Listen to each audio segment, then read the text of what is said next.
Hello friends, नमस्कार दोस्तों, कैसे हो? चलिए एक बार फिर स्वागत है आपको अपने यूट्यूब चैनल मास्टरमाइंड बीपीएस में। वीरेंद्र प्रताप सिंह। आज हम बात करेंगे सिंधु घाटी सभ्यता के लास्ट पॉइंट की। और लास्ट पॉइंट की यदि हम बात करें तो जैसे आपको मालूम होगा कि हमने पार्ट 1 और पार्ट 2 में सिंधु घाटी सभ्यता के बारे में जाना था। आज हम बात करेंगे क्या कि और सिंधु घाटी सभ्यता से संबंधित कौन कौन से स्थल से कौन कौन से क्षेत्र थे और उन क्षेत्रों से क्या क्या चीजें प्राप्त हुई है, क्या क्या साक्ष्य हमें मिले। सबसे पहले आज हम बात करेंगे वनावली की या वन वाली। ठीक है, वनावली या वन वाली। ठीक है, पहला प्रश्न क्या बनता है कि ये कहां पर है? कहां पर है? तो ये हरियाणा में। जो वनावली पड़ता है वर्तमान में ये हरियाणा में पड़ता है। और यदि हम नदी की बात करें, ये वनावली किस नदी के किनारे था? तो घग्गर घग्गर घग्गर नदी के किनारे। और ये घग्गर नदी वही नदी है जो प्राचीन काल में यह प्राचीन सरस्वती कहा जाता है। तो ये भी प्रश्न बनता है कि प्राचीन सरस्वती किस नदी को कहा जाता है? घग्गर नदी को। और सबसे महत्वपूर्ण बात कि वनावली जो है इसकी खोज कब की गई? 1973 में इसकी खोज की गई। और किसके द्वारा की गई? R.S. बिष्ट द्वारा, या हम कह सकते हैं रविंद्र सिंह बिष्ट द्वारा। ठीक है, खोज में लिख देता हूं यहाँ पर। खोज, इसकी खोज की गई 1973 में। और किसके द्वारा? इसके खोजकर्ता कौन थे? R.S.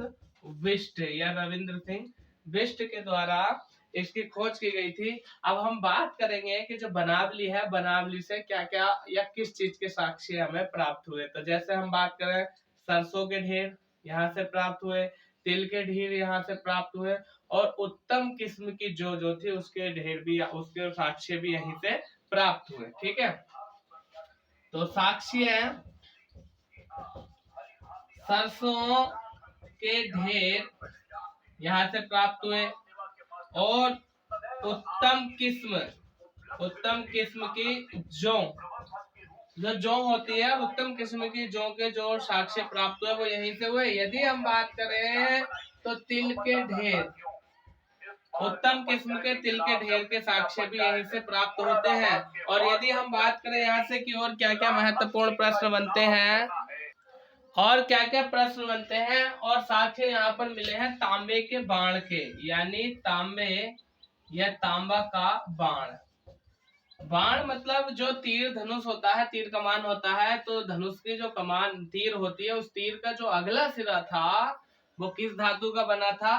तांबे का बना था। इसलिए कहते हैं कि तांबे यानी धनुष बाण के साक्ष्य भी यहाँ से मिले हैं। और यदि हम बात करें तो इस काल में यानी सिंधु घाटी सभ्यता का जो ये नगर था, ये स्थान था वनावली। वनावली से जो है नाली व्यवस्था भी हमें देखने को लिए मिलती है, यानी जैसे खड़ंजे होते हैं, नालियां होती है, वो हमें यहाँ से देखने को मिलते हैं। और क्या प्रश्न मिलता है कि यहाँ से वनावली से हमें क्या मिला? हल आकृति, यानी हल आकृति जो प्राप्त होती है हमें, वो भी वनावली से प्राप्त होती है। उसके बाद एक महत्वपूर्ण प्रश्न ये बनता है कि जो सैंधव सभ्यता थी, सैंधव सभ्यता में लोथल का गोदीवाड़ा जो था वो सबसे बड़ी जो है यहाँ का स्थान था या आकृति थी, या हम ये कह सकते हैं कि यहाँ के उसके बाद गोदीवाड़ा के बाद हड़प्पा के अन्नागार, और हड़प्पा के अन्नागार के बाद जो सार्वजनिक स्थल था वो कौन सा था? वो अन्नागार था। यानी हड़प्पा सभ्यता का सबसे बड़ा सार्वजनिक स्थल कौन सा था? वो था अन्नागार।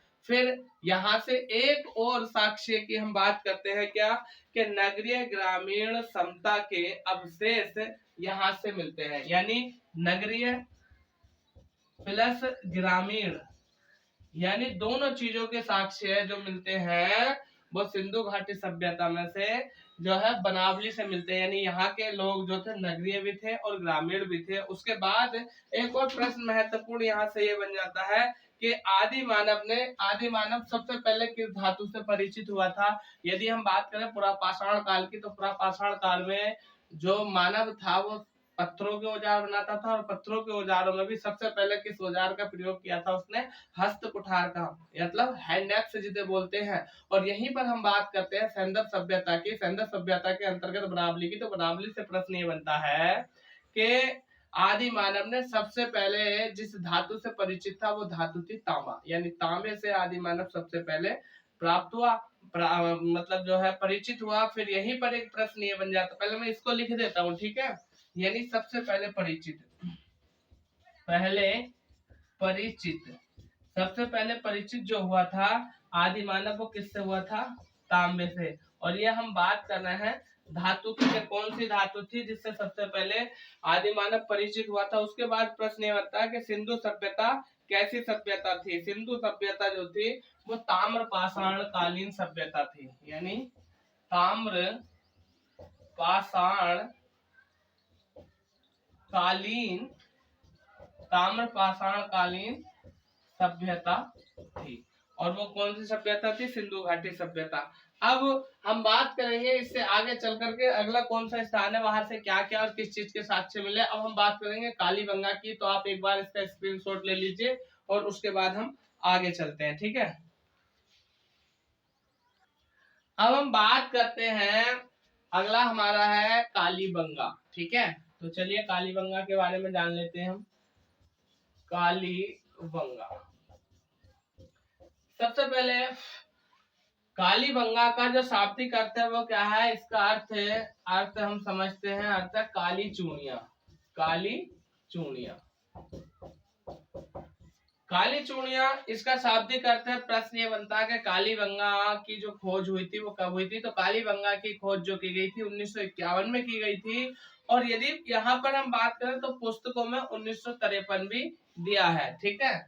इसकी खोज की मैं लिख देता हूँ, इसकी जो खोज हुई थी वो 1951 में हुई थी, और पुस्तकों में जो लिख रखा है वो 1953 में लिखा, लेकिन 1951 यहाँ पर सही है। फिर प्रश्न ये बनता है कि इसके खोजकर्ता कौन थे? तो इसके जो खोजकर्ता थे उनका नाम था अलमानंद घोष, ठीक है। इसके खोजकर्ता, खोजकर्ता उनका नाम था अलमानंद घोष। अलमानंद घोष ने इसकी खोज की थी। और नदी की यदि हम बात करें, किस नदी के किनारे था ये? घग्गर। और घग्गर नदी जो है वो क्या है? प्राचीन सरस्वती है, ठीक है। प्राचीन सरस्वती को ही आज घग्गर कहा जाता है। फिर स्थान की हम बात करते हैं कि स्थान यानी ये कहाँ पर है वर्तमान में? हनुमानगढ़ में, हनुमानगढ़, वर्तमान में हनुमानगढ़ में स्थित है। फिर आगे इससे और क्या क्या प्रश्न बनते हैं इनको भी हम अच्छी तरीके से जान लेते हैं। प्रश्न ये बनता है कि जो कालीबंगा है इसका शाब्दिक अर्थ होता है काली चूड़ियां। और एक प्रश्न ये बन जाता है कि जो आपका कालीबंगा है इसका उत्खनन, यानी इस पर खुदाई का कार्य क्या हुआ? तो इसका जो उत्खनन कार्य हुआ था वो 1961 में हुआ था। और किसके द्वारा कराया गया था? वीवी लाल के द्वारा कराया गया था। यानी उत्खनन, उत्खनन 1961 में हुआ था। और उत्खनन करता कौन थे? वो थे वी लाल, बीवी लाल उत्खनन करता थे। यहीं पर एक नाम और आपको देखने के लिए मिलेगा, के थापर, ठीक है, यानी बी के थापर। मैं लिख देता हूं उनको भी, बी के थापर। ये दो व्यक्ति थे जिन्होंने इसकी खुदाई की थी, ठीक है। और इसका शाब्दिक अर्थ जो होता है वो होता है काली चूड़िया। फिर यहाँ से और किस किस चीज के साक्ष्य मिले हम उनके बारे में बात कर लेते हैं। यानी साक्ष्य है, यहाँ से जुते हुए खेत, जुते हुए खेत, जुते हुए खेत के साक्ष्य मिले। और यहाँ से किन किन चीजों के साक्ष्य मिले उनको भी हम जान लेते हैं। क्या? हल के साक्ष्य, यानी हल के साक्ष्य, हल के साक्ष्य यहाँ से मिले। फिर एक महत्वपूर्ण प्रश्न ये बन जाता है कि ऊंट, ऊंट के साक्ष्य यहाँ से मिले, बैल के साक्ष्य यहाँ से मिले। और किस किस चीजों की यदि हम बात करें यहाँ से, तो प्रश्न की बन जाता है। और सबसे ज्यादा महत्वपूर्ण प्रश्न की यदि हम बात करें तो यहाँ पर प्रत्येक तीसरे घर के सामने कुएं के साक्ष्य मिले। यानी जैसे 1 2 3, यानी प्रत्येक तीसरा कुआं जो था, प्रत्येक तीसरे कुएं के सामने प्रत्येक तीसरे घर के सामने कुएं के साक्ष्य मिले। हर तीसरे घर के सामने कुआं होता था। और यहाँ से ही हमें साक्ष्य मिले कच्ची ईंटों के मकान के साक्ष्य। यानी यहाँ पर जो मकान होते थे उनमें ईंटें लगी हुई थी, और वो ईंटें कैसी होती थी? कच्ची ईंटें होती थी। तो कच्ची ईंटों के मकान के साक्ष्य यहाँ से मिले। और कालीबंगा की यदि हम बात करें तो ये जो नगर था कालीबंगा, इसको दीनहीन बस्ती यानी गरीबों की बस्ती कहा जाता था। तो मैं अब इन बातों को लिख देता हूं। कच्ची ईंटों के साक्ष्य, कच्ची ईंटों कच्ची ईंटों के साक्ष्य यहीं से मिले। और प्रत्येक तीसरे घर के सामने, तीसरे घर के सामने क्या था? कुआं, यानी कुएं के साक्ष्य मिले। फिर अगला प्रश्न यहाँ से ये बनता है, कालीबंगा को दीनहीन की बस्ती कहा जाता था, यानी दीनहीन की बस्ती कहा जाता था। दीनहीन की बस्ती किस लिए कहा जाता था, क्यों कहा जाता था? क्योंकि यहाँ पर ज्यादातर जो लोग थे वो कैसे थे? गरीब थे, या हम कह सकते हैं गरीबों की बस्ती। यानी कालीबंगा को क्या कहा जाता था? गरीबों की बस्ती कहा जाता था कालीबंगा को।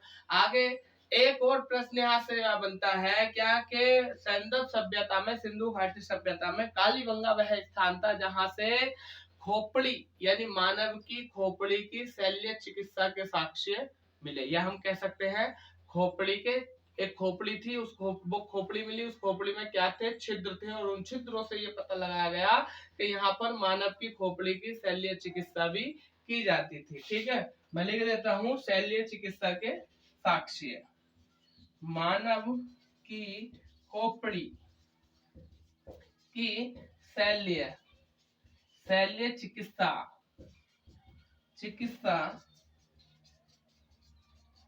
के साक्ष्य, शल्य चिकित्सा के साक्ष्य यहीं से प्राप्त हुए। उसके बाद हम बात करते हैं कि यहाँ पर जो है 3 प्रकार के समाधान मिलते थे। समाधान की यदि हम बात करें तो जब किसी व्यक्ति की मृत्यु हो जाती थी तो मृत्यु होने के पश्चात उसका सबका अंतिम संस्कार, मतलब क्या 3 प्रकार के समाधान। नंबर 1 उसको बोलते थे आंशिक समाधान। आंशिक समाधान का मतलब था कि जो व्यक्ति मर जाता था उसको जला देते। दूसरा जो समाधान का प्रकार मिला उसको बोलते थे पूर्ण समाधान। तो पूर्ण समाधान में इसमें जो है मरने वाले को दफना दिया जाता था। और तीसरा जो था वो था दाह संस्कार। ठीक है, मैं फिर से बताता हूँ क्या। पहला था आंशिक समाधान। आंशिक समाधान में क्या होता था? उसमें ये होता था कि जो व्यक्ति मर जाता था उसे खुले में छोड़ देते थे, या पेड़ों पर लटका देते थे, या ऐसे डाल देते जानवरों के खाने के लिए। क्यों? क्योंकि वे लोग ये समझते थे कि यदि जीते जी ये शरीर किसी के काम नहीं आया तो मरने के बाद तो किसी के काम आए। यानी आंशिक समाधान का अर्थ था खुले में छोड़ दिया। पूर्ण का मतलब था दफन कर दिया, पूर्ण समाधान। और दाह संस्कार का मतलब था उसको फूकना या जलाना। यानी मैं लिख देता हूं यहाँ पर 3 प्रकार के समाधान, यानी समाधान कितने प्रकार के थे? 3 प्रकार के। नंबर 1 आंशिक समाधान। आंशिक समाधान क्या होता था? जिसमें छोड़ देते थे, ऐसे ही छोड़ देते थे। किसके लिए छोड़ देते? जानवरों के लिए। और दूसरा जो था पूर्ण समाधान, दूसरा था पूर्ण समाधान। पूर्ण समाधान का अर्थ क्या होता था? इसमें दफन किया जाता था। और तीसरा जो था वो था दाह संस्कार। और दाह संस्कार में क्या किया जाता था? दाह संस्कार में फूका जाता था या जलाया जाता था। फिर यहीं से एक प्रश्न ये बनता है कि विश्व के प्रथम भूकंप के साक्ष्य कहाँ से मिलते हैं? यानी आप लोग जानते हैं कि विश्व में किसी भी देश में भूकंप या किसी भी राज्य में भूकंप आता रहता है, तो सबसे पहले विश्व में सबसे पहले भूकंप के साक्ष्य कहाँ से प्राप्त होते हैं?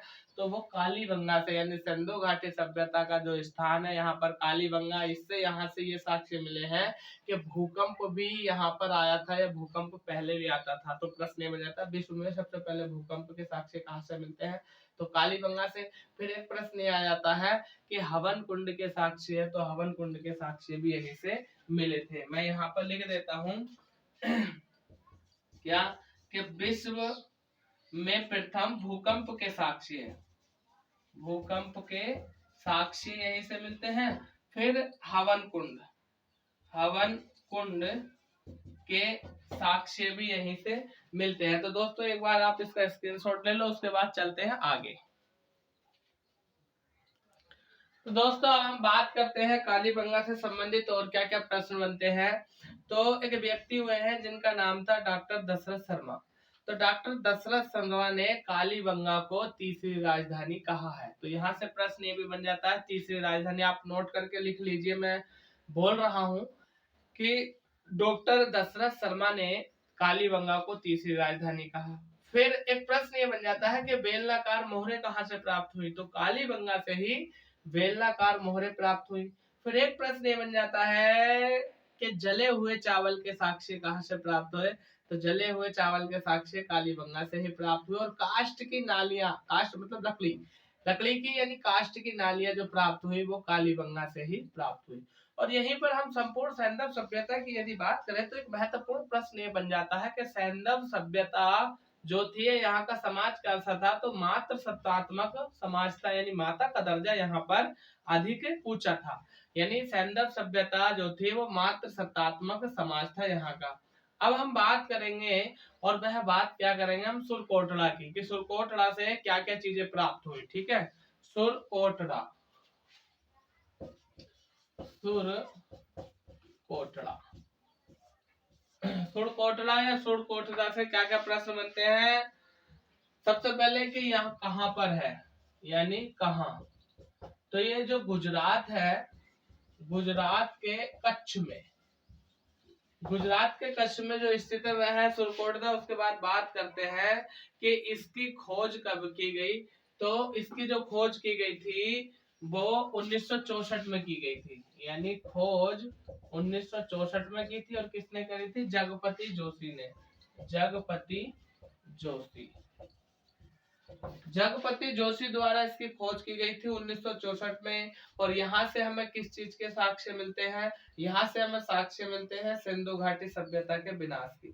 दोस्तों सिंधु घाटी सभ्यता के विनाश की यदि हम बात करें तो अलग अलग व्यक्तियों द्वारा अलग अलग मतभेद मिलते हैं हमें, क्या कि यहाँ पर जो है मलेरिया या हैजा खानी बीमारी फैली थी, और कई लोग कहते हैं बाढ़ का कारण था, कई लोग कहते हैं प्राकृतिक आपदा। तो यदि सबसे प्रमाणिक जो माना जाता है इस सभ्यता के विनाश का कारण, तो वह था प्राकृतिक आपदा, या हम कह सकते हैं बाढ़। बाढ़ के कारण जो है सैंधव सभ्यता का विनाश हुआ। ठीक है, तो मैं लिख देता हूं कि सैंधव सभ्यता के, सैंधव या सिंधु या हड़प्पा सैंधव सभ्यता के विनाश के साक्ष्य, विनाश के साक्ष्य जो हमें प्राप्त हुए या मिलते हैं वो कहाँ से मिलते हैं, सुरकोटड़ा से। ठीक है, और यदि हम बात करें विनाश का मुख्य कारण, विनाश का मुख्य कारण तो वो था जलवायु परिवर्तन,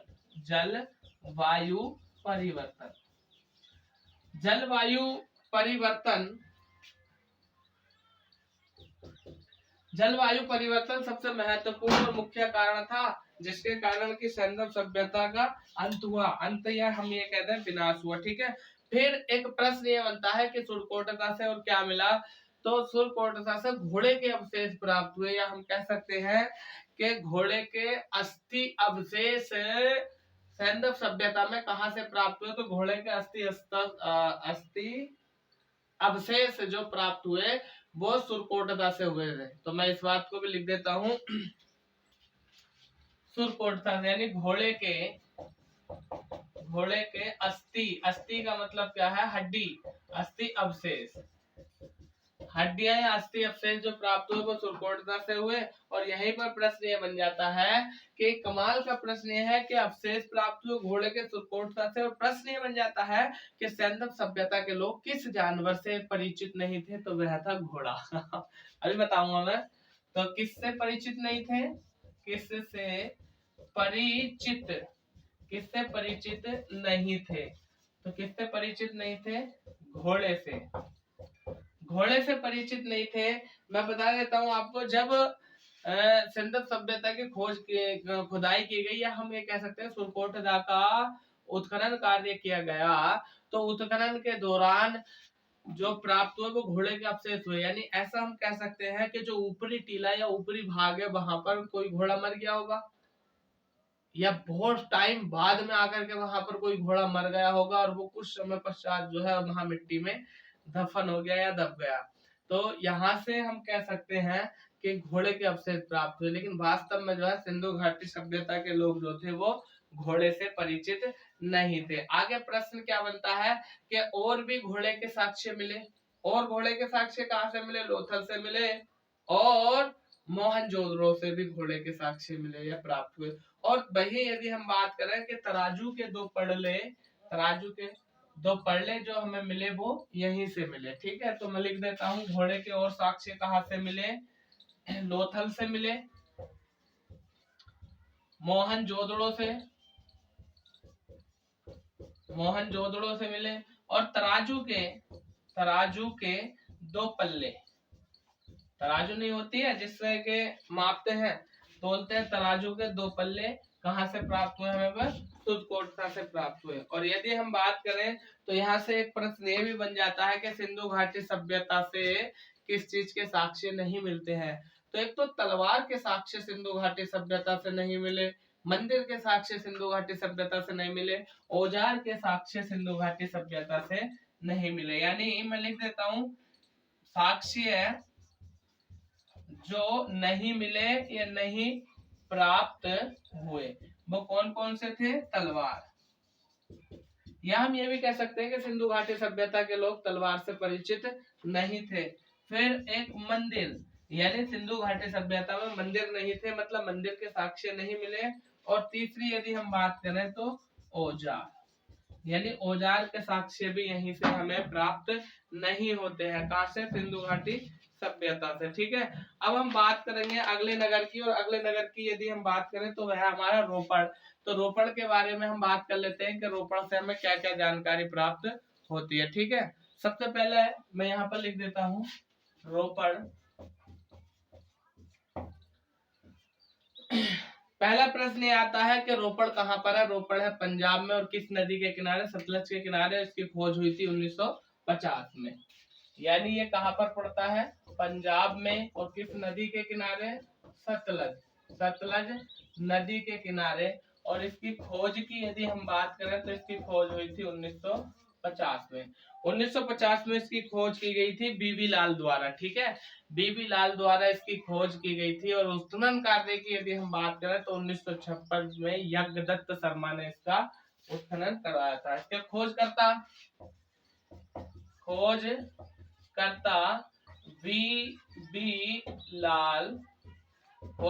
बीबी लाल थे। और उत्खनन यानी हम कह सकते हैं कि खुदाई जो की गई थी वो 1956 में की गई थी। और 1956 में जो खुदाई कराई थी इसकी यज्ञदत्त शर्मा ने कराई थी। यानी खुदाई किसने कराई थी? यज्ञदत्त शर्मा ने उसकी खुदाई कराई थी। और रोपड़ से एक प्रश्न ये बनता है कि स्वतंत्र भारत में सबसे पहला उत्खनित क्षेत्र कौन सा था? तो स्वतंत्र भारत में सबसे पहले जो खुदाई की गई थी वो किसकी की गई थी? रोपड़ की गई थी। ठीक है, स्वतंत्र भारत में सर्वप्रथम उत्खनन किसका हुआ था? रोपड़ का हुआ था। और यदि हम बात करें कि और यहाँ से क्या महत्वपूर्ण प्रश्न बनता है, तो महत्वपूर्ण प्रश्न यहाँ से ये बनता है क्या कि मानव के साक्ष्य कुत्ते के साथ समाधान, यानी मानव के साथ साथ कुत्ते को भी दफनाया गया था। तो ऐसे साक्ष्य हमें कहां से मिलते हैं? रोपड़ से मिलते हैं। और एक महत्वपूर्ण प्रश्न ये पूछ लेता है कि तांबे की कुल्हाड़ी के साक्ष्य हमें कहां से प्राप्त हुए? वो भी रोपड़ से प्राप्त हुए। ठीक है, यानी तांबे की कुल्हाड़ी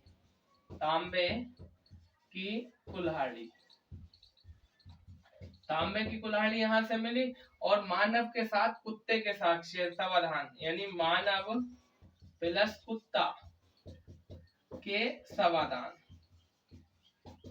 समाधान के साक्ष्य में यहीं से बात करते हैं। तो जल्दी से आप इसका स्क्रीनशॉट ले लीजिए। अब हम बात करेंगे आगे चल करके धोलावीरा की। तो दोस्तों अब हम बात करेंगे धोलावीरा की। ठीक है, धोलावीरा। तो देखिए धोलावीरा की सबसे पहले इम्पोर्टेंस मैं बता देता हूँ आपको कि क्या है। इसकी इम्पोर्टेंस ये है कि ये पड़ता कहाँ पर है? गुजरात में। और गुजरात की यदि हम बात करें तो भचाऊ तालुका नामक एक तहसील है, वहां पर ये पड़ता था। 2001 से पहले तक यह नगर था, और 2001 में भूकंप के बाद यह नगर जो है समाप्त हो गया। ठीक है, उसके बाद प्रश्न क्या बनता है कि इसकी जो खोज की गई थी 1967-68 में की गई थी, और इसकी खोज किसने की थी ये हम बता चुके हैं, जगपति जोशी ने की थी। तो मैं एक एक करके सारी बातें यहाँ पर लिखने वाला हूँ, ठीक है। चलिए ध्यान दीजिए।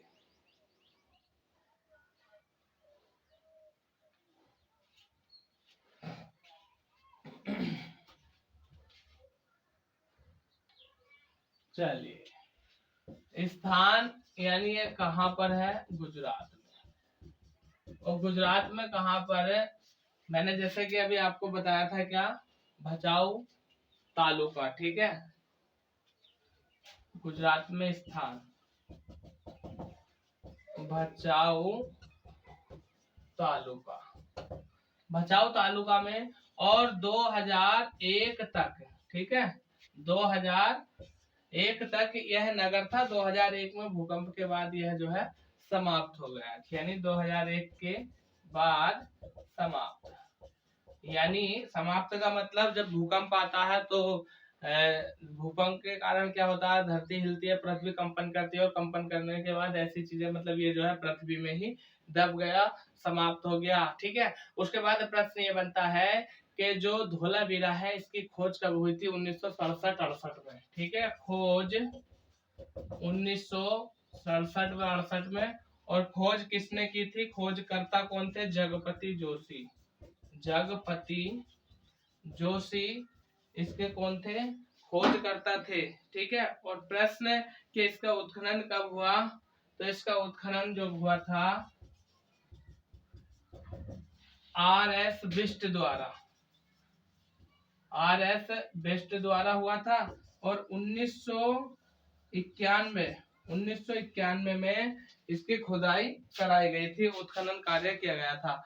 फिर प्रश्न क्या बनता है, यहाँ से महत्वपूर्ण प्रश्न ये बनता है कि जो धोलावीरा था, यहाँ से विश्व के सबसे प्राचीनतम स्टेडियम के साक्ष्य मिलते हैं। विश्व के सबसे प्राचीनतम स्टेडियम के साक्ष्य कहाँ से मिलते हैं, वो धोलावीरा से। विश्व के सबसे प्राचीनतम स्टेडियम के साक्ष्य, विश्व के सबसे प्राचीनतम स्टेडियम के साक्ष्य कहाँ से मिलते हैं, वो हमें मिलते हैं धोलावीरा से। और यदि हम बात करें तो नहर व जल संग्रह के साक्ष्य, नहर व जल संग्रह के साक्ष्य कहाँ से मिलते हैं, यहीं से मिलते हैं। यानी आप लोग समझ लीजिए क्या, कि जैसे मान लीजिए ये कोई स्टेडियम है, ये क्या है, ये एक स्टेडियम है। और जब ये स्टेडियम है तो यहाँ पर क्या होगा, लोग खेल खेलेंगे, यानी लोग जो है क्या करेंगे, खेल खेलेंगे। और जब लोग खेल खेलेंगे तो खेल के नियम भी कहीं पर लिखे हुए होंगे। तो जब खेल के नियम यहाँ पर लिखे हुए होंगे तो यहाँ पर ये क्या होगा, सूचना पट होगा। और जब यहाँ पर खेल खेला जाएगा तो यहाँ पर मनुष्यों के पीने के लिए, खिलाड़ियों के लिए या दर्शकों के लिए पानी भी होगा। यानी जब पानी होगा तो क्या होगा, नदी होगी। उस समय पानी का साधन जो था वो नदी थी। और जब नदी होगी तो खेल को यानी जल को जो है यहाँ पर जो है संग्रहित किया जाएगा, यानी जल को यहाँ पर एकत्रित किया जाएगा। तो जल संग्रह, यानी जल संग्रह के साक्ष्य जो मिलते हैं हमें, वो कहाँ से मिलते हैं, धोलावीरा से। तो यहाँ से और क्या क्या चीजें प्राप्त हुई, यानी सूचना पट प्राप्त हुआ। और सूचना पट की यदि हम बात करें तो खेलों के नियम, ये सारी चीजें लिखी होती थी। जल संग्रह के साक्ष्य यहाँ से प्राप्त हुए। उसके बाद अब हम बात करते हैं कि सैंधव सभ्यता से और क्या क्या महत्वपूर्ण प्रश्न बनते हैं। सबसे पहले सैंधव सभ्यता के क्षेत्रफल की दृष्टि से हम बात करते हैं बड़े नगर कौन से थे। तो सबसे पहले क्षेत्रफल की दृष्टि से सबसे बड़ा नगर था गनेड़ीवाल।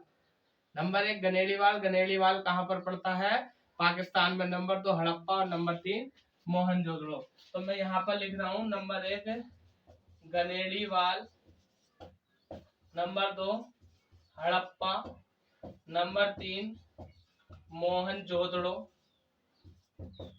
नंबर 3 मोहनजोदड़ो, और नंबर 4 पड़ता आपका धोलावीरा, धोलावीरा।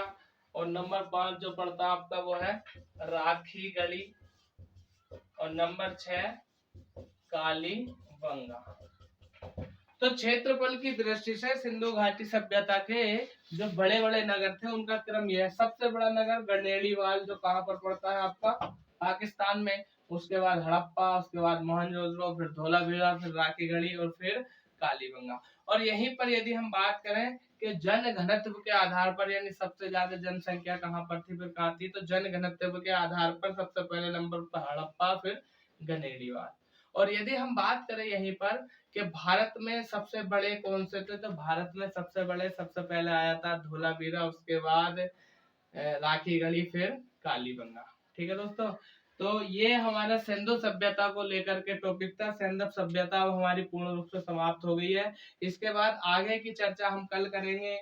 और यदि आपको ये वीडियो पसंद आया हो तो इसको लाइक कीजिए और हमारे चैनल को सब्सक्राइब कीजिए। ठीक है दोस्तों, लेकिन कुछ और महत्वपूर्ण प्रश्नों की यदि हम बात करें तो उनके बारे में हम कल चर्चा करेंगे। और कल चर्चा करने के बाद हम जो है बात करेंगे वैदिक सभ्यता की, यानी वैदिक सभ्यता, सिंधु घाटी सभ्यता के बाद हम बात करेंगे वैदिक सभ्यता की। और वैदिक सभ्यता के बारे में हम चर्चा कल करेंगे। लेकिन एक प्रश्न और यहाँ पर ये बन जाता है कि जो सैंदव लिपि थी उसको सबसे पहले पढ़ने का प्रयास किसने किया था। तो जो सैंदव लिपि थी उसको सबसे पहले पढ़ने का प्रयास जो किया था वेडेन महोदय ने किया था। ठीक है, और भारतीय व्यक्ति की यदि हम बात करें तो नटवर झा। ठीक है, लिपि को पढ़ने का प्रयास मैं यहाँ पर लिख देता हूँ, लिपि को पढ़ने का प्रयास सबसे पहले किसने किया था, वेडेन महोदय। और वेडेन महोदय की यदि हम बात करें तो ये विदेशी थे। और यदि हम बात करें भारतीय की तो नटवर झा जो है वो भारतीय व्यक्ति थे। फिर प्रश्न ये बनता है कि जो सिंधु घाटी सभ्यता के लोग थे वो सामग्री का क्या करते थे, सामग्री का आयात निर्यात करते थे, यानी आयात के लिए भी ये सभ्यता जानी जाती थी। और जो आयात करते थे सबसे ज्यादा वो कहाँ से करते थे, बदख्शां से करते थे। और बदख्शां वर्तमान में अफगानिस्तान में पड़ता है। फिर प्रश्न ये बनता है कि अब तक इस लिपि को पढ़ने में कोई भी सफल नहीं हुआ है, यानी सिंधु घाटी सभ्यता को लिपि को पढ़ने में अब तक कोई सफल नहीं हुआ है। और प्रश्न ये बनता है कि जो स्वास्तिक का चिन्ह होता है वो कहाँ से मिला था, हड़प्पा से। स्वास्तिक के चिन्ह की यदि हम बात करें तो इस प्रकार से होता है। ठीक है, ये इस तरीके से होता है स्वास्तिक का चिन्ह। और इस चिन्ह की महत्वपूर्ण बात यह है कि ये हड़प्पा से मिला था। और यहीं से प्रश्न ये बनता है कि सबसे प्राचीनतम गुफाएं कौन सी हैं। तो सबसे प्राचीनतम गुफाएं भीमबेटका की गुफा। और भीमबेटका की गुफा की यदि हम बात करें तो ये मैंने आपको कल पढ़ा दिया, कहाँ पड़ती है, मध्य प्रदेश में। एक प्रश्न ये बनता था, जैसे हमने जाने थे कि चावल के प्राचीनतम साक्ष्य कहाँ से मिलते हैं, कोल्डी हवा से। और जल प्रणाली किसमें प्रचलित थी, सिंधु सभ्यता में। और सिंधु सभ्यता की यदि हम बात करें तो एक प्रश्न ये बनता है राजधानी को लेकर के, क्या प्रश्न बनता है पहले ये जान लो कि भारत की प्रथम नगरीय सभ्यता जो थी वो थी सिंधु सभ्यता। भारत की प्रथम नगरीय सभ्यता सिंधु सभ्यता। और यहाँ से राजधानी को लेकर के प्रश्न ये बनता है कि किसी विशाल साम्राज्य की जुड़वा राजधानी किसको कहा गया था, मोहनजोदड़ो को। या कुल मिलाकर के ये कहते हैं सिंधु घाटी सभ्यता में जो राजधानी थी वो क्या थी, मोहनजोदड़ो। और तीसरी राजधानी हमने जान लिया था, अभी जाना था, अभी मैंने पढ़ाया आपको। अब बताओ क्या था, अरे भाई वीडियो को दोबारा देख लेना तब बता देना। फिर प्रश्न क्या बनता है कालीबंगा को तीसरी राजधानी जो कहा था वो डॉक्टर दशरथ शर्मा ने कहा था। तो दोस्तों ये था हमारा वीडियो। कल हम बात करेंगे वैदिक सभ्यता की। और यदि ये वीडियो आपको पसंद आया हो तो हमारे चैनल पर आप नए हैं तो इसको सब्सक्राइब करो, वीडियो को लाइक करो, अपने दोस्तों में शेयर करो। मैं वीरेंद्र प्रताप सिंह कल फिर आपसे मुलाकात करूंगा, तब तक के लिए धन्यवाद, थैंक यू।